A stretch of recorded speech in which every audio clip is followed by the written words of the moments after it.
Anyway, Friday's Daily Mail next. And Leo, even though I can't read this, seems important. Yeah, so a book about a transgender toddler who identifies as a girl despite the parents insisting the child is a boy is featured on Stonewall's reading list. So Stonewall is an LGBTQ charity with more of it's got more of an emphasis on the T and the Q and the plus than the LGB. So this is on their reading list, recommended for children as young as 2. Like, number one, if your child's 2 and it's reading, well done. But also, should you be putting sort of transgender propaganda, putting these ideas into a 2-year-old's head? So it's all about this kid who wants to, who's like a boy or whatever, but wants to wear dresses. The mum says, but you're a boy, boys don't wear dresses, blah blah blah. And this would be fine if it was like, yeah, fine, like boys can wear whatever you want, whatever you want to do makes you feel happy. But at the moment, if a boy does that, you've got all these pink-haired, nose-ringed LGBTQ ambassadors in schools and primary teachers and stuff who pounce on that child and insist that it's transgender because it's displayed some sort of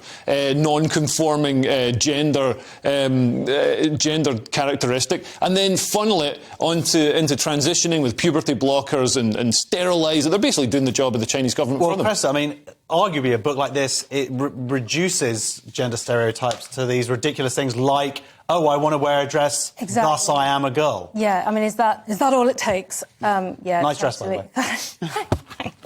So good to be seen.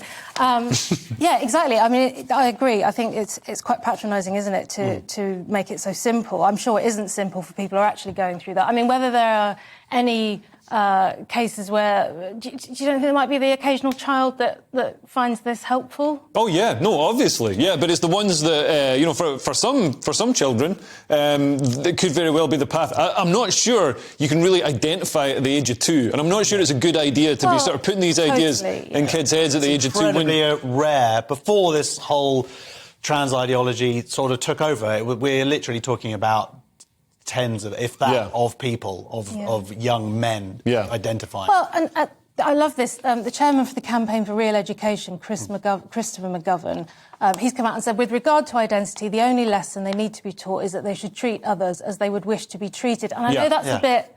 Maybe it's oversimplified, but it's also just true, isn't it? Guess what? Yeah. Children are simple, and that's exactly what they need to be taught. Yeah. The thing that frustrates me are many things in this article, but finally you have Stonewall giving their statement, and they bring it always back to Section 28, which is their way of trying to equate this whole thing with...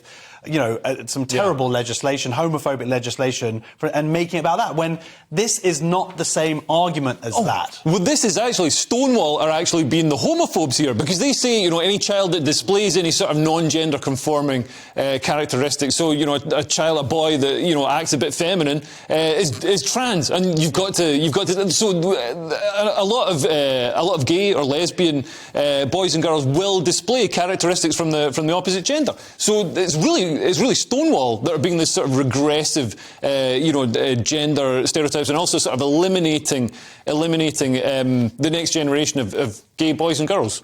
Yeah, Stonewall.